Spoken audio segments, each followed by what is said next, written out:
回报一下小猫的事情。好消息呢是小猫出院了，经过6天的漫长的折磨，从急诊室里出来了。坏消息呢是加了一个食道上打了一个洞，加了一个 feeding tube。我现在刚刚治疗，等于开始，它还是不吃东西，所以必须要1天3餐都由我来用针管喂它。然后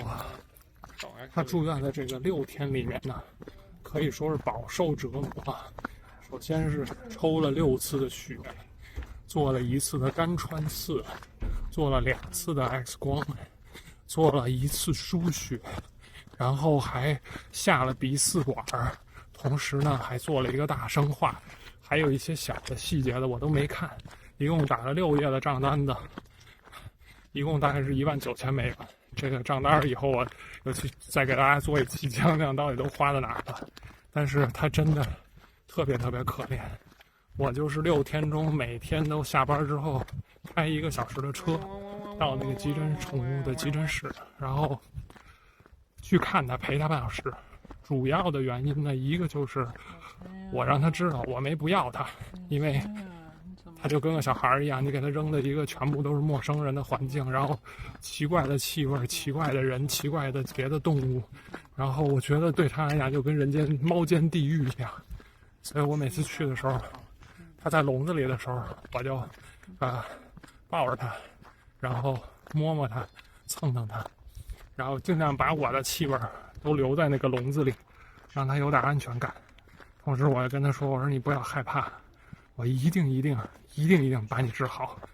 然后呢，他呢倒是一开始特别紧张，但是我感觉到第4天的时候，他都有点习惯这个急诊室了。你就感觉他吧，就是也没有前天那么紧张了。看见我之后呢，也开始活泛了。但是他看见我真的特别激动，就直接那种看见以后就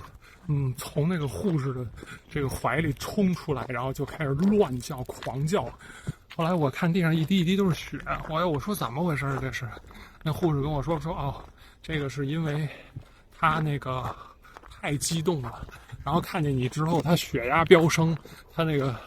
点滴的地方出血了，就腿上打点滴的地方，哎呦我给我心疼的。然后呢终于这个6天之后呢，这不就放出来了吗？但放出来之后呢，给他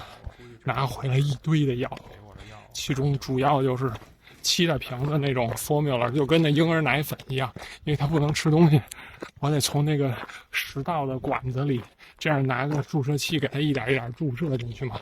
然后呢还有一个抗生素跟饭吃，还有一个刺激他胃口的，什么时候吃都可以，还有一个肝经护肝的，是这个必须在空腹1小时之内吃，然后还有一个是治恶心的。哎呀，我一开始觉得我说这我哪记得住啊？而且最恐怖的是，那猫怎么可能让你抱到怀里拿那个针管去喂80毫升的 formula 啊？多难受啊！然后我说医生，我说你得喂一次我看看。这医生他就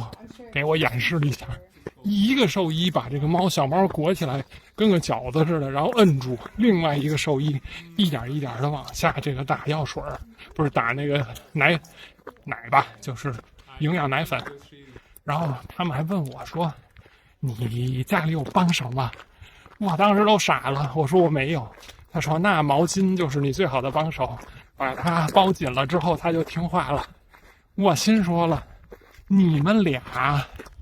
兽医喂他一个猫，你让我一个没干过这事儿的人喂，我喂得了吗？但事实证明呢，办法总比问题多。为了救小猫，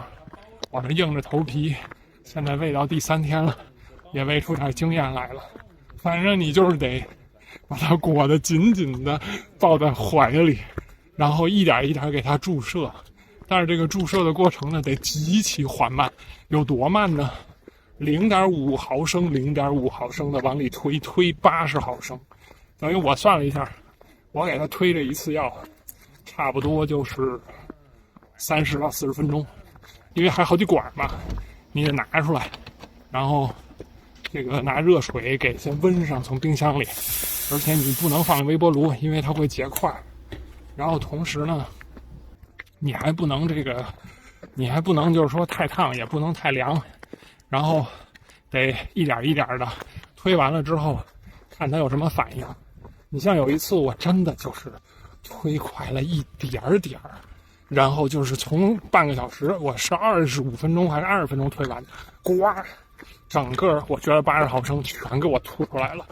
哎呀，我就想起我弟弟小时候样奶呀，我就说我当时你这真是，我说百倍了，就是这种感觉。反正总之呢，这个我有喂了3天呢，一个是有点